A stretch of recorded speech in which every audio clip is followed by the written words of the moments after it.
신의칙이 적용되는 예를 들어봅니다. 신의칙은 상법에서도 적용되고 소송에서도 적용됩니다. 신의칙을 적용한 결과 권리의 행사를 부정하기도 하고 민법 제2조 2항의 권리남용이 되기도 합니다. 대판 2002-11233 판결. 신의성실의 원칙에 위배된다는 이유로 그 권리의 행사를 부정하기 위하여는 상대방에게 신의를 주었다거나 객관적으로 보아 상대방이 그러한 신의를 가짐이 정당한 상태에 이르러야 하고, 이와 같은 상대방의 신의에 반하여 권리를 행사하는 것이 정의관념에 비추어 용인될 수 없는 정도의 상태에 이르러야 하고, 일반 행정법 관계에서 관청의 행위에 대하여 신의칙이 적용되기 위해서는 합법성의 원칙을 희생하여서라도 처분의 상대방의 신뢰를 보호함이 정의의 관념에 부합하는 것으로 인정되는 특별한 사정이 있을 경우에 한하여 외외적으로 적용된다. 즉 신의칙은 일반적으로 적용되는 일반 조항이 아니라 특별한 사정이 있을 때만 적용한다는 점입니다. 대판 2003-45410 판결. 채권자와 채무자 사이에 계속적인 거래관계에서 발생하는 불확정한 채무를 보증하는 이른바 계속적 보증의 경우뿐만 아니라 특정 채무를 보증하는 일반 보증의 경우에 있어서도 채권자의 권리 행사가 신의칙에 비추어 용납할 수 없는 성질의 것인 때에는 보증인의 책임을 제한하는 것이 예외적으로 허용될 수 있을 것이나, 일단 유효하게 성립된 보증계약에 따른 책임을 신의칙과 같은 일반 원칙에 의하여 제한하는 것은 자칫 잘못하면 사적 자치의 원칙이나 법적 안정성에 대한 중대한 위협이 될 수 있으므로 신중을 기하여 극히 예외적으로 인정하여야 한다라고 합니다. 이 판례에서도 신의칙은 사적 자치 원칙이나 법적 안정성에 대한 중대한 위협이 될 수 있으므로 극히 예외적으로 적용해야 한다고 합니다. 대법원 판결 94-42129 판결. 신의성실의 원칙에 반하는 것 또는 권리남용은 강행 규정에 위배되는 것이므로 당사자의 주장이 없더라도 법원은 직권으로 판단할 수 있다는 것이 판례입니다. 신의칙의 적용례를 더 들어봅니다. 신의칙에서 부수 의무를 인정하는 경우가 있습니다. 부수, 즉 어떤 주된 의무에 덧붙여 생기는 의무입니다. 대판 2000-38-718 판결. 이 판결은 너무 길어서 이해를 돕기 위하여 징검다리 건너듯 핵심 단어만 읽어봅니다. 원 판결문을 찾아서 읽어보세요. 숙박계약은 일종의 일시 사용을 위한 임대차 계약으로서 숙박업자는 통상의 임대차와 같이 단순히 여관 등의 객실 및 관련 시설을 제공하여 고객으로 하여금 이를 사용 수익하게 할 의무를 부담하는 것에서 한 걸음 더 나아가 고객의 안전을 배려하여야 할 보호 의무를 부담하며, 이러한 의무는 신의칙상 인정되는 부수적인 의무로서 숙박업자가 이를 위반하여 고객의 생명 신체를 침해하여 투숙객에게 손해를 입힌 경우 불안전 이행으로 인한 채무 불이행 책임을 부담하고 라고 판시합니다. 이 판례는 나중에 채권에 가서 불안전 이행 편에서 다시 아마 나올 것 같습니다. 채무 불이행의 일종으로 불안전 이행이 있습니다. 이 판례를 요약하면 일시 임대차인 숙박계약은 신의칙상 고객의 안전을 배려할 보호 의무가 발생된다는 점입니다. 즉 신의칙이 안전 배려 보호 의무라는 규범을 창설합니다. 다음으로 대법원 2002-63275 판결.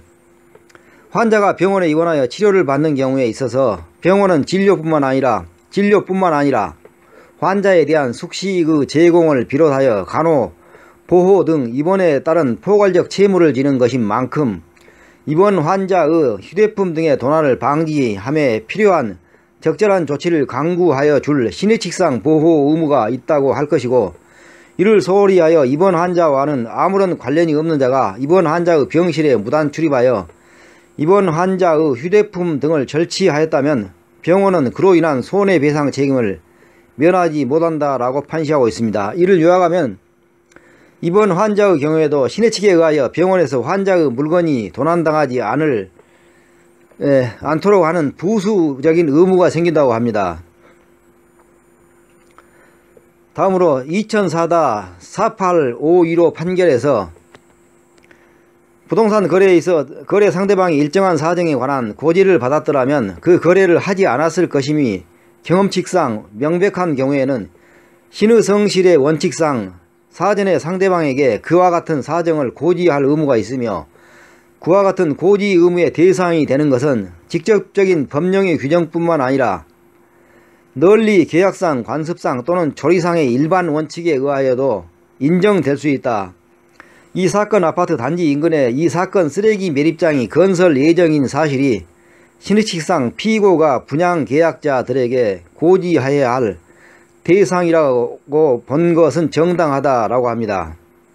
요약하면 부동산 거래에서 단지 인근에 쓰레기 매립장이 들어설 예정을 매수인에게 신의칙상 고지할 의무가 있다고 합니다. 신의칙으로 계약을 수정하는 경우도 있습니다. 약관규제법에서 그렇습니다. 약관규제에 관한 법률 제5조 약관의 해석 1항 약관은 신의성실의 원칙에 따라 공정하게 해석되어야 하며 고객에 따라 다르게 해석되어서는 아니 된다. 2항 약관의 뜻이 명백하지 아니한 경우에는 고객에게 유리하게 해석되어야 한다. 이에 관련된 판례로서 90-23899 전원합의체 판결에서 약관의 내용 통제 원리로 작용하는 신의성실의 원칙은 약관 작성자는 계약 상대방의 정당한 이익과 합리적인 기대, 즉 보험 후 손해 전보에 대한 합리적인 신뢰에 반하지 않고 형평에 맞게끔 약관 조항을 작성하여야 한다는 행위 원칙을 가리키는 것이며 보통 거래 약관의 작성이 아무리 사적 자치의 영역에 속하는 것이라고 하여도 이와 같은 행위 원칙에 반하는 약관 조항은 사적 자치의 한계를 벗어나는 것으로서 법원에 의한 내용 통제 즉 수정 해석의 대상이 되는 것은 당연하며 라고 하여 신의칙이 약관의 내용 통제 수정 해석의 대상이 되는 것은 당연하다고 합니다.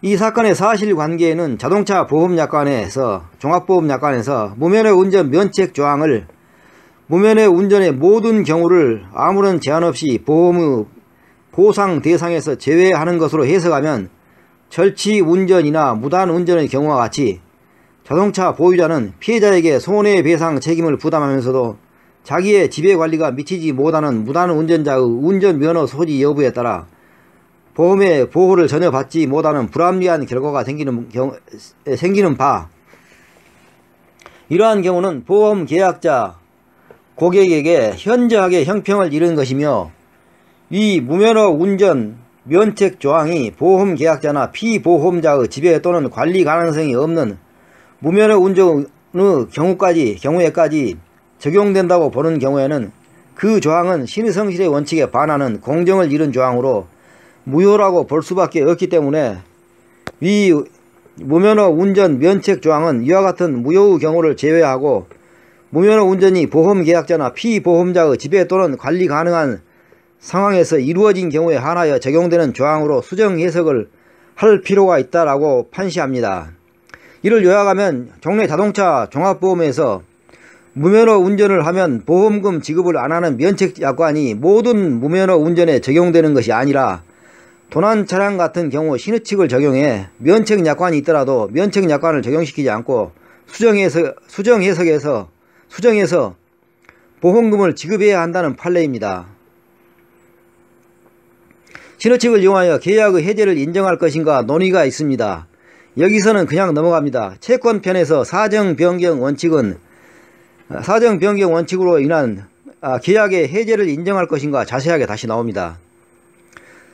계약을 체결할 당시에 계약의 기초가 되지 않았던 상황이 후에 발생해 그 계약을 유지하는 것이 부당하다고 여겨질 때 신의칙을 적용해서 계약을 해제하여 계약이 처음부터 없었던 상황으로 원상복귀시키는 것이 가능할까 문제가 바로 사정 변경에 의한 계약 해제가 가능할까 논하는 것입니다.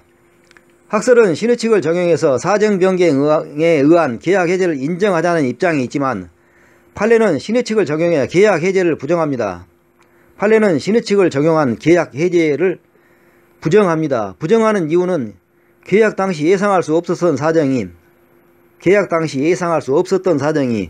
후에 발생하면 이것을 이유로 계약을 해제하자고 하면 계약관계는 전부 무효가 되어버리는 사태가 발생하게 되므로 사정 변경을 이유로 계약의 해제를 인정하면 안됩니다. 대판 2017-203-596 판결.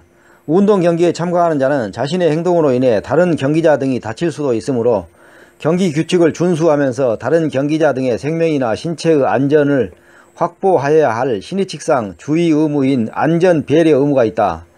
조기축구의 경기 중 골키퍼를 맡은 갑이 골문 앞에서 공을 쳐내기 위해 다이빙 점프를 하여 착지하다가 상대팀 공격수인 을과 충돌하여 목, 척추 손상 등의 상해를 입은 사안에서 을의 행위가 사회적 상당성의 범위를 벗어나 갑에 대한 안전 배려 의무를 위반하였다고 단정하기 어려운데도 이와 달리 보아 을의 손해배상 책임을 인정한 원심 판결에 법리 오해 등의 잘못이 있다고 한 판결입니다.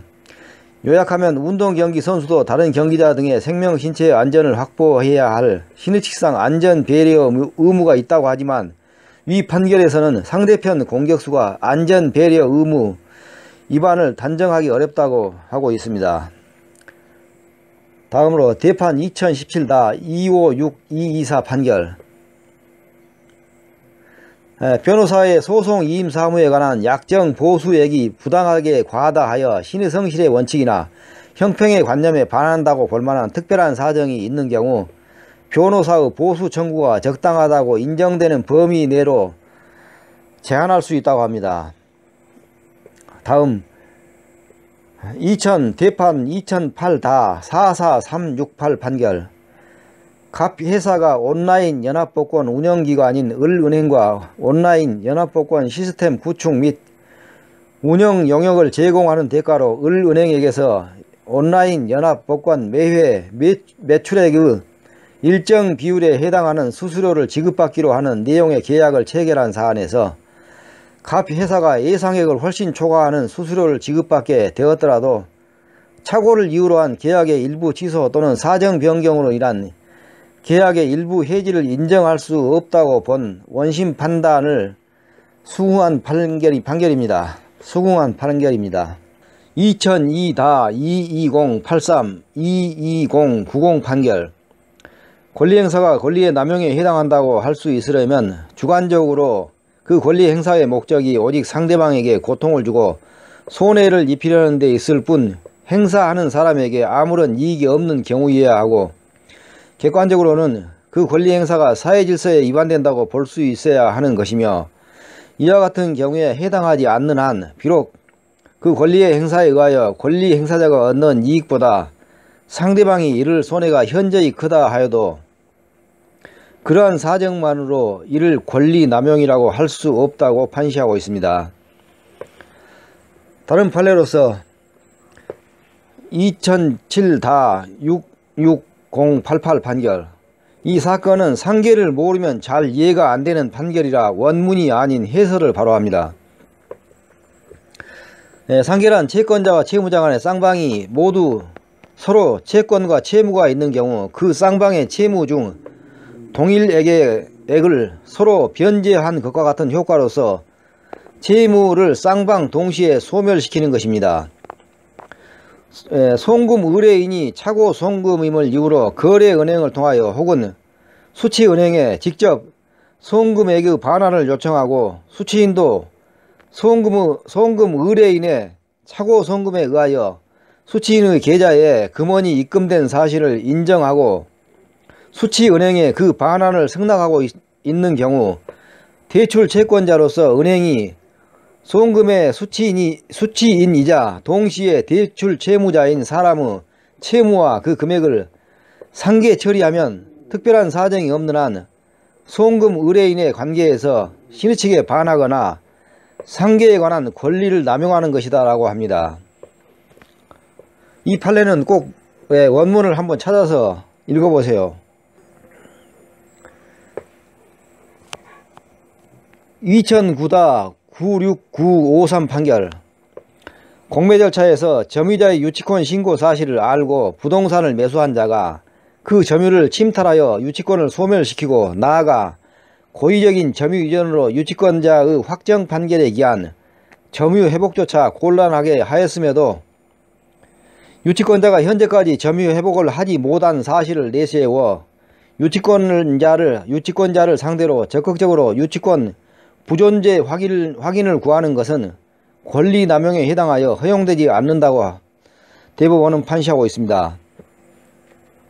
이 사건의 사실관계를 보면 공매로 부동산을 취득한 자가 소유권 이전 등기를 마친 후 공매 절차에서 토지에 대한 공사 대금 채권에 기한 유치권 신고를 하고 자기 직원들을 시켜 부동산을 점유하던 중 공매로 소유권 이전 등기를 한 자가 용역 70명을 동원하여 위 직원을 강제로 퇴거시켰다 합니다. 만약 유치권자가 점유 중에 타인이 정당한 원인도 없이 강제로 유치권자를 끌어내는 것처럼 유치권자의 지배를 강제로 끝내버리면 그것은 점유의 불법적인 침탈이고 아직 유치권이 소멸된 것은 아닙니다. 이렇게 유치권자의 점유를 침탈하고 유치권이 이제는 소멸했으니 침탈자가 유치권 부존재를 구하는 것은 권리남용이라고 한 것입니다. 2004-7188일 판결. 채무자의 소멸시효에 기한 항변권의 행사도 우리 민법의 대원칙인 신의 성실의 원칙과 권리남용 금지의 원칙의 지배를 받는 것이어서 채무자가 시효 완성 전에 채권자의 권리 행사나 시효 중단을 불가능 또는 현저히 곤란하게 하였거나 그러한 조치가 불필요하다고 믿게 하는 행동을 하였거나 객관적으로 채권자가 권리를 행사할 수 없는 장애 사유가 있었거나 또는 일단 시효 완성 후에 채무자가 시효를 원용하지 아니할 것 같은 태도를 보여 권리자로 하여금 그와 같이 신뢰하게 하였거나 채권자 보호의 필요성이 크고 같은 조건의 다른 채권자가 채무의 변제를 수령하는 등의 사정이 있어 채무 이행의 거절을 인정함이 현저히 부당하거나 불공평하게 되는 등의 특별한 사정이 있는 경우에는 채무자가 소멸시효의 완성을 주장하는 것이 신의 성실의 원칙에 반하여 권리남용으로서 허용될 수 없다. 국가의 소멸시효 완성 주장이 신의 성실의 원칙에 반하고 권리남용에 해당한다고 하기 위해서도 이와 같은 특별한 사정이 인정되어야 할 것이고 또한 이와 같은 일반 원칙을 적용하여 법이 두고 있는 구체적인 제도의 운용을 배제하는 것은 법 해석에 있어 또 하나의 대원칙인 법적 안정성을 해할 위험이 있으므로 그 적용에는 신중을 기하여야 할 것이다 라고 합니다. 이와 같이 국가의 소멸시효 완성 주장이 신의 성실의 원칙에 반하는가 권리남용에 해당하는가 하는 사례가 여럿 있습니다. 뒤에서도 또 나옵니다. 2009-79378 판결. 이 사건은 사실관계가 복잡하여 간단히 소개합니다. 요지를 간단히 한 줄로 요약하면 이 사건 구조물 철거 및 토지 인도 청구 부분은 권리남용에 해당한다고 합니다. 사실관계를 보면 공익사업을 위한 토지 등의 취득과 보상 과정에서 농수로나 복개 공공하수로의 토지 소유자가 부천시가 제시한 1억 5,720만원을 거부하고 4억 5,200만원의 지급을 요구하다가 부천시가 응하지 않자 소유권의 행사로서 구조물 철거 및 토지 인도 청구는 대법원이 권리남용이 된다고 했습니다. 이것은 사실관계가 복잡해서 제가 바로 해설을 했는데 원문을 찾아보세요. 다음으로 2009-58173 판결. 경매를 통하여 토지를 취득한 자가 그 지상 건물의 철거와 토지의 인도를 구하는 사안에서 건물의 철거로 인한 권리 행사자의 이익보다 건물 소유자의 손해가 현저히 크고 사회경제적으로도 큰 손실이 될 것으로 보이기는 하나 건물 소유자가 이 건물에 대한 권리를 인수할 당시 그 철거 가능성을 알았다고 보이는 점, 토지에 대한 투자 가치가 있어 건물 철거 등의 청구가 권리 행사자에게 아무런 이익이 없다거나 오직 상대방에게 손해를 입히려는 것이라고 보기 어려운 점 등에 비추어 권리남용에 해당하지 않는다고 합니다. 이처럼 토지를 취득한 자가 그 지상건물의 철거와 토지의 인도를 구하는 경우에도 권리남용이 아닐 수도 있다고 합니다. 다음으로 2007-17482 판결. 강행법규인 민법 제921조에 위배되는 상속재산 분할협의에 참가한 공동상속인 중 1인이 상속재산 분할협의가 무효라고 주장하는 것은 모순행위 금지의 원칙이나 신의 측에 반하는 것이라고 할 수 없고, 민법 제921조에 의하여 무효가 되는 것은 그 상속재산 분할협의 전체라고 한 사례가 있습니다. 이 부분은 총칙의 무효 부분과 상속법에서 다시 나올 것입니다. 다음 2009-72599 판결. 국민보도연맹 산하 지방연맹 소속 연맹원들이 1950년 6월 25일 한국전쟁 발발 직후 상부 지시를 받고 군과 경찰에 의해 구금되었다가 그들 중 일부가 처형 대상자로 분리되어 집단 총살을 당하였고, 이후 국가가 처형자 명부 등을 작성하여 3급 비밀로 지정하였는데, 위 학살의 구체적 진상을 잘 알지 못했던 유족들이 진실 화해를 위한 과거사 정리위원회의 진실 규명 결정이 있었던 2007년 11월 27일 이후에야 국가를 상대로 손해배상을 청구하자 국가가 소멸시효 완성을 주장한 사안에서 국가의 소멸시효 완성 주장이 신의 측에 반하여 허용될 수 없다고 하였습니다. 이 판례도 원문을 찾아보세요. 너무 길어서 제가 사실관계도 인용을 하지 않습니다. 다음으로 2011-11013 판결. 산업연수생으로 근무하던 중 회사 기숙사에서 잠을 자다가 사망한 베트남 근로자의 아내가 유족급여 등의 지급을 청구하였으나 근로복지공단이 망인의 사망일 이후 3년이 지난 시점에 지급 청구서를 제출하여 산업재해보상보험법에 따른 보험급여를 받을 권리의 소멸시효가 완성되었다는 이유로 부지급 처분을 한 사안에서 근로복지공단이 유족급여 등 지급 청구권의 시효 완성 전에 유족 측에게 별도의 유족급여 및 장의비 청구서 제출이 불필요하다고 믿게 하는 행동을 했다고 볼 여지가 충분하다는 이유로 소멸시효 완성을 주장하며 이를 거절하는 것은 신의 성실의 원칙에 반하여 권리남용으로서 허용될 수 없다고 합니다. 다음으로 2011-668-49-668-56 판결. 갑이 친구인 을 등과 함께 야간에 대학교 내 야외 농구장에서 반코트만을 사용하여 친선 농구 경기를 하던 중 리바운드를 하기 위해 점프를 하여 공을 잡고 내려오다가 그 등 뒤에 서있던 을의 입 부위를 오른쪽 어깨 부위로 충격하여 을이 앞니가 부러지는 등 부상을 입은 사안에서 갑에게 손해배상 책임을 지울 만한 주의 의무 위반이 없다고 본 원심 판단을 정당하다고 한 사례가 있습니다. 이 판결의 경우 운동 경기 중 안전 배려 의무에 위반이 없다고 보았죠. 다음으로 2009-68-620 판결.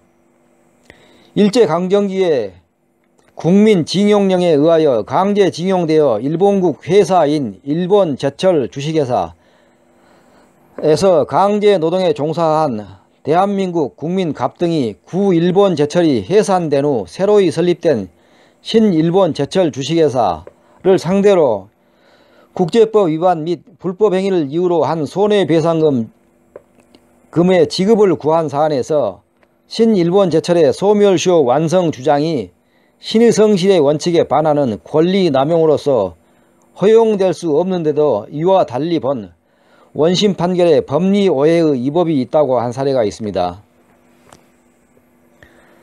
다음으로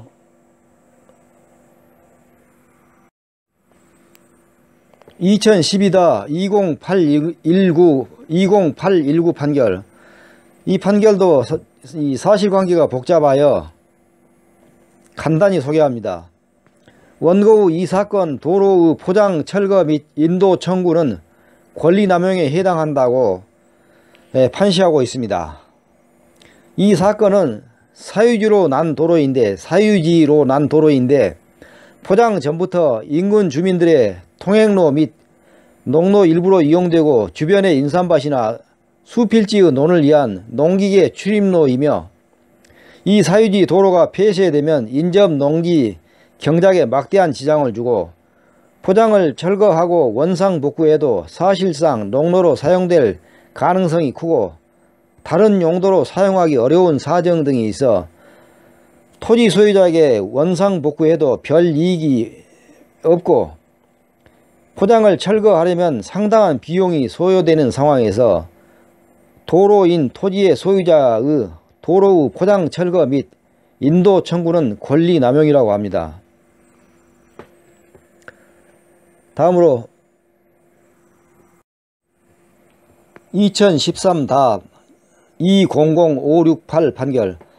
진실화해를 위한 과거사 정리 기본법에 따라 갑 등 망인들에 대하여 진실규명 결정이 이루어진 날부터 3년이 지나기 전에 유족들인 을 등이 국가를 상대로 갑 등 망인들 본인의 위자료만을 구하는 소를 제기하였다가 진실규명 결정일로부터 3년이 지난 후에야 청구 취지 등을 변경하여 을 등의 고유 위자료를 구한 사안에서 을 등의 고유 위자료에 관하여는 국가의 소멸시효 항변이 권리남용에 해당하지 않는다고 한 사례가 있습니다. 여기에서 위자료는 사망할 경우에 위자료는 사망자 본인의 위자료와 사망한 사람의 유족의 위자료로 구분할 수가 있습니다.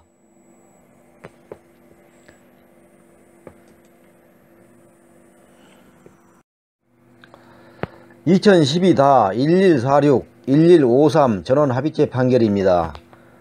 몇 년 전 시끄러웠던 키코 사건 판결입니다. 이 앞의 판결과 다른 사건입니다. 판결 이유가 너무 복잡하여 이해를 돕기 위하여 간단히 핵심만은 읽어봅니다. 전문을 찾아서 읽어보세요. 저도 금융상품 쪽은 잘 모르니 간단히 소개합니다. 요지를 이해하기 쉽게 징검다리 건너듯 읽어봅니다. 금융기관이 일반 고객과 사이에 장외 파생상품 거래를 할 경우에는 거래상 주요 정보를 적합한 방법으로 명확하게 설명하여야 할 신의칙상 의무가 있다. 이때 금융기관이 고객에게 설명하여야 하는 거래상 주요 정보에는 특히 손실 발생의 위험 요소 등이 모두 포함된다. 수수료가 시장의 관행에 비하여 현저하게 높지 아니한 이상 그 상품 구조 속에 포함된 수수료 및 그로 인하여 발생하는 마이너스 시장 가치에 대해서까지 설명할 의무는 없다고 보는 것이 타당하다. 한편 금융기관은 고객이 그 거래상 주요 정보를 충분히 이해할 수 있을 정도로 설명하여야 한다. 특히 당해 금융상품이 고도의 금융공학적 지식에 의하여 개발된 것으로서 환율 등 장래 예측이 어려운 변동 요인에 따라 손익의 결과가 크게 달라지는 고위험 구조이고, 더구나 개별 거래의 당사자인 고객의 예상 외화 유의액 등에 비추어 객관적 상황이 환해지 목적보다는 환율 변동에 따른 환차익을 추구하는 정도에 이른 것으로 보이는 경우라면 금융기관으로서는 그 장외 파생상품 거래의 위험성에 대하여 고객이 한층 분명하게 인식할 수 있도록 구체적이고 상세하게 설명할 의무가 있다고 판시하고 있습니다. 2012-13637 전원합의체 판결입니다. 이 판결도 키코와 관련된 판결입니다. 사정 변경을 이유로 한 계약 해제는 계약 성립 당시 당사자가 예견할 수 없었던 현저한 사정의 변경이 발생하였고, 그러한 사정의 변경이 해제권을 취득하는 당사자에게 책임없는 사유로 생긴 것으로서 계약 내용대로의 구속력을 인정한다면 신의 측에 현저히 반하는 결과가 생기는 경우에 계약 준수 원칙의 예외로서 인정된다. 그리고 여기서 변경된 사정이라 하면 계약의 기초가 되었던 객관적인 사정으로서 일방 당사자의 주관적 또는 개인적인 사정을 의미하는 것은 아니다.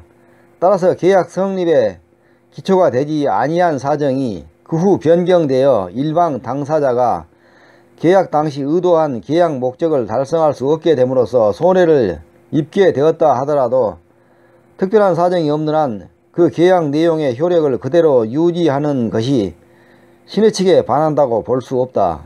이러한 법리는 계속적 계약관계에서 사정 변경을 이유로 계약의 해지를 주장하는 경우에도 마찬가지로 적용된다. 계속적 계약관계에는 채권 총론에 가서 다시 자세하게 나옵니다. 다음으로 진실화해를 위한 과거사 정리위원회가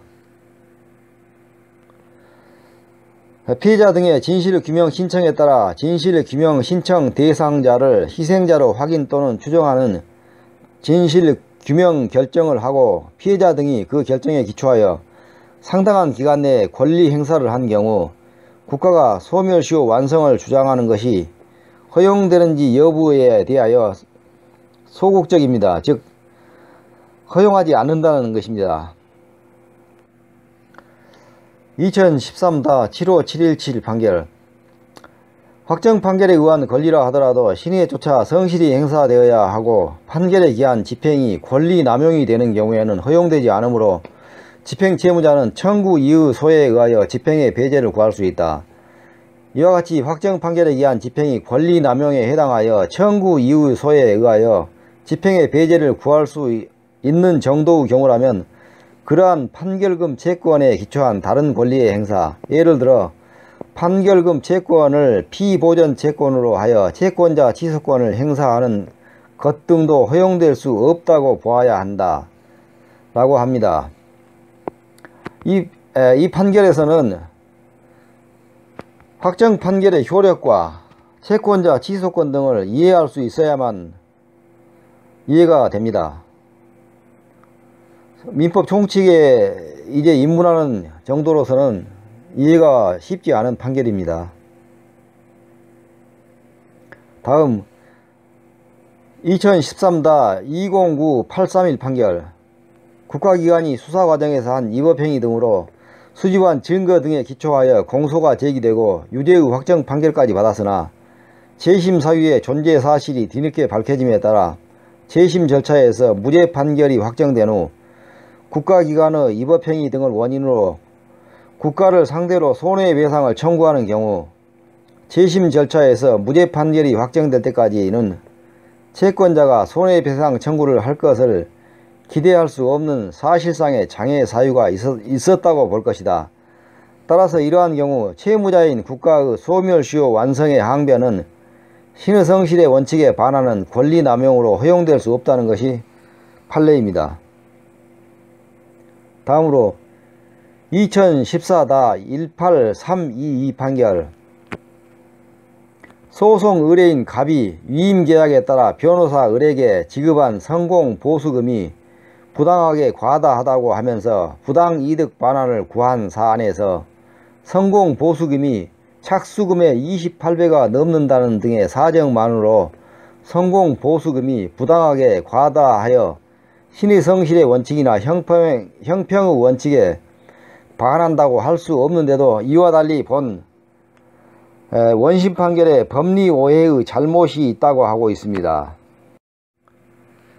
2014-42967 판결. 갑 주식회사가 콘도를 운영하면서 콘도 출입구 쪽 도로 및 주차장으로 이용하던 토지에 관하여 갑 회사의 사내이사였던 을이 소유권 이전 등기를 마친 후 아들인 병에게 소유권 이전 등기를 마쳐주었는데 정 주식회사가 부동산 임의 경매 절차에서 위 콘도 지분 대부분을 매수한 이후 병이 콘도와 토지의 경계 위에 화단을 설치하고 그 위에 철제 구조물을 설치한 사안에서 병의 구조물 설치 행위는 정당한 권리 행사의 한계를 벗어난 것으로서 권리 남용에 해당한다고 볼 여지가 충분하다고 합니다. 다음으로 2012-108108 판결. 갑등이 한국전력공사가 설치한 송전선이 상공을 통과하는 토지들의 소유권을 취득한 후 상당 기간 아무런 이의를 제기하지 않다가 한국전력공사를 상대로 송전선 철거를 구한 사안에서 한국전력공사가 송전선 설치 당시 및 설치 후 토지 상공에 적법한 사용권을 취득하거나 손실을 보상하지 않은 사정 등을 고려하면 송전선이 공익적 기능을 가진 국가기관 시설물이고 변경에 많은 비용이 소요된다는 등의 사정만으로는 송전선 철거 청구가 권리남용에 해당하지 않는다고 합니다.